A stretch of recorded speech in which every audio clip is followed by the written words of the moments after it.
During the Gilded Age, the period from about 1865 to 1900, urbanization and immigration went hand in hand because cities grew so much larger so rapidly, and so many immigrants went to those cities.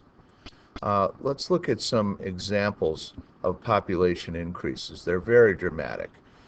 In New York, for example, the population went from in 1850 about a half a million to 1890 it tripled, about 1.5 million, and then when it merged with Brooklyn, it was a city of 3.4 million people in 1900.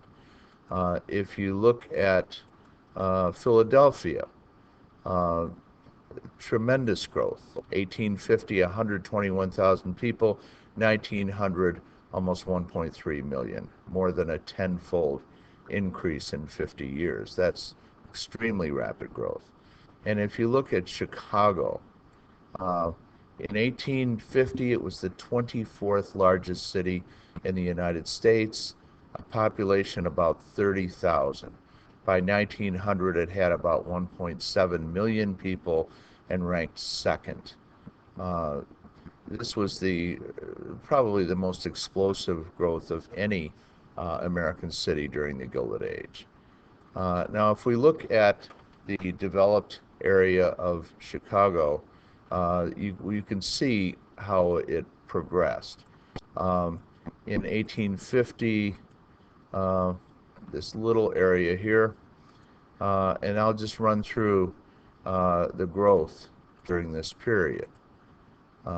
20 years later, it was about 300,000, about tenfold what it was in 1850. And then in 1871, this red area here represents the areas of the city destroyed by the Great Chicago Fire of 1871. But that, in the long run, did nothing to impede the growth of Chicago. It continues to grow by 1880, and then 1890, you see that its population more than doubled in the last 10 years. And if we extend this to 1900 or beyond, you can see that the population growth continues.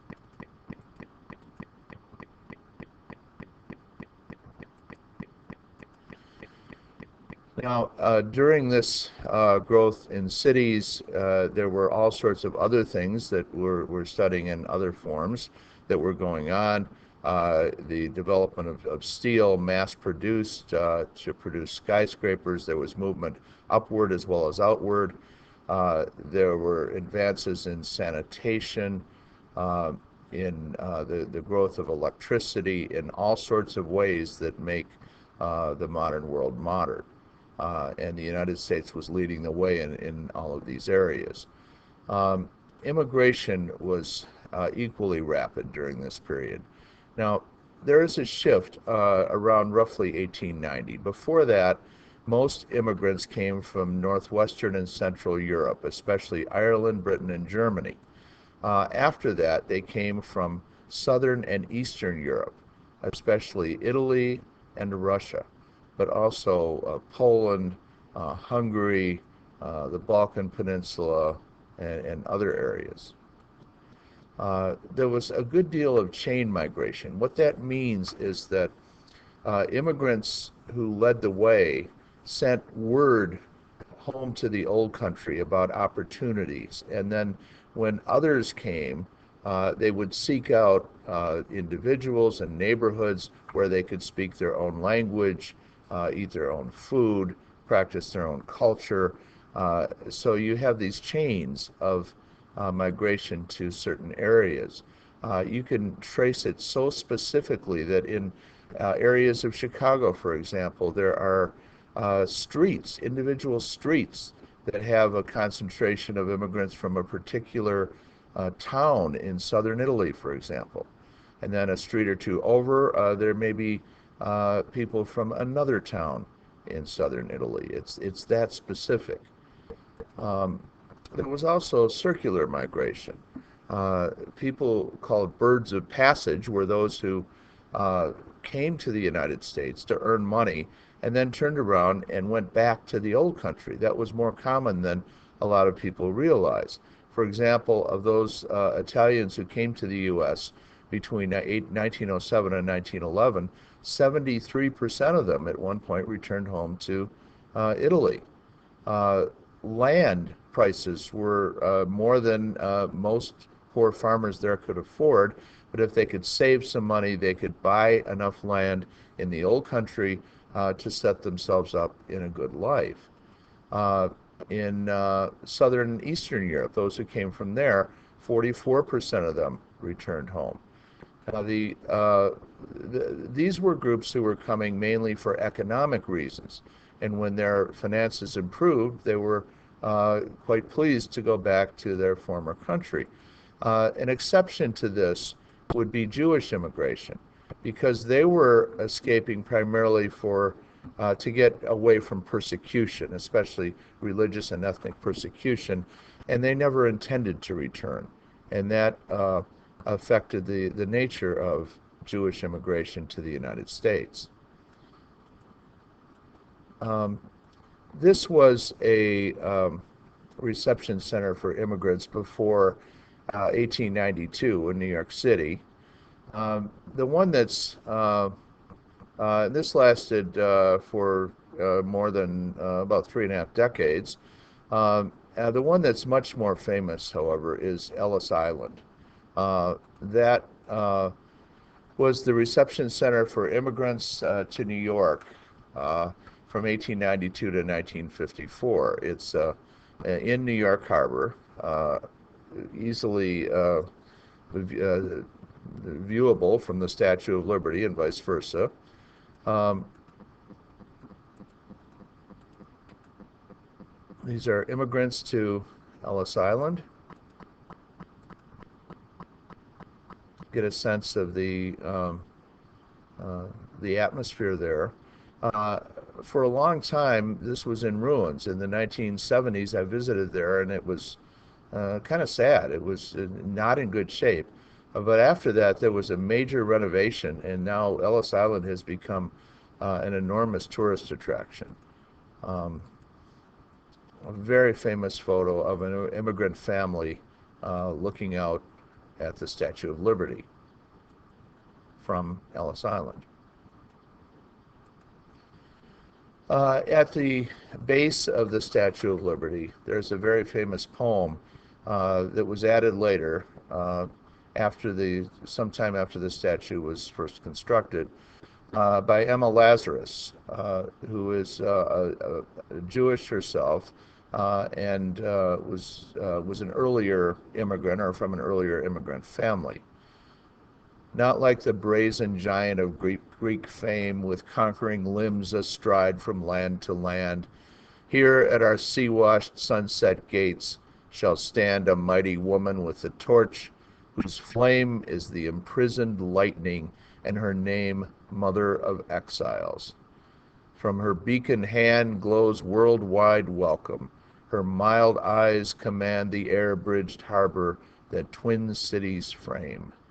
Keep, ancient lands, your storied pomp, cries she with silent lips. Give me your tired, your poor, your huddled masses yearning to breathe free, the wretched refuse of your teeming shore. Send these, the homeless, tempest-tossed, to me. I lift my lamp beside the golden door.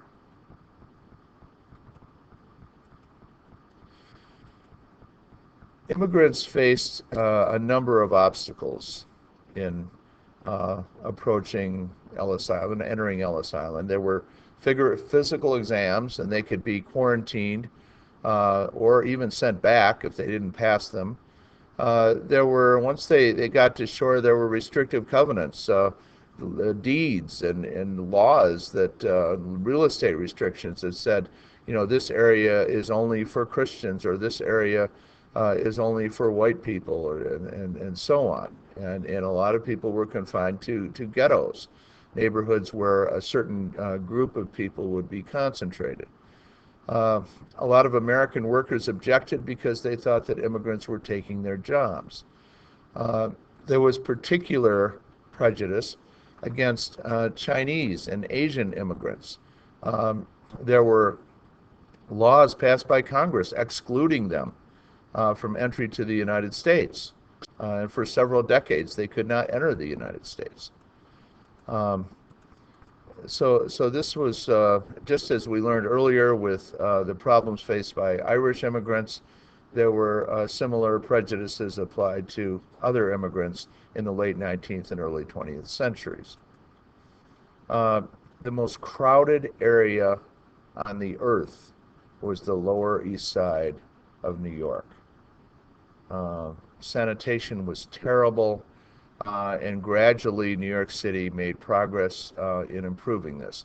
Those buildings you see are tenements. Tenements are apartment buildings for poor people, working class people who concentrate there and live under extremely crowded and often unsanitary conditions. Now, there are certain characteristics that we can identify uh, when we look at the generations of immigrant people. The term generation means those who actually came to the United States from another country. And they're generally extremely protective of their customs, their language, their cuisine, etc., as you might expect. The second generation, their children are born in the United States, and very often they will want to be as American as possible. They will speak English fluently, unlike their parents, and they will often reject the culture of the old world. And then what often happens is there's kind of a backlash against that second generation by their children, who will often be fascinated with the culture and customs and wisdom of their grandparents, and who will want to reconnect with their traditions. Uh, any account of immigration would be incomplete if we didn't say more about the backlash against it. Nativism means a bias or prejudice against foreigners, especially immigrants. There were groups like the American Protective Association and the Immigration Restriction League. They were anti-Catholic. They, for example, proposed that only English should be spoken in schools, that in order to immigrate to the United States, you would need to pass a literacy test. Um, and along with this, there was a strong tinge of anti-Catholicism, as I've already said, and in the Prohibition movement, the movement to eliminate alcohol, to make alcohol illegal, this is often tied to a nativist attitude. There were also purity crusaders against obscene information, things that no one today would consider obscene. Things like birth control advice. There were groups that tried to ban this. These were social conservatives who were very nervous and very threatened by the enormous social changes that America was going through in the late 19th and early 20th centuries.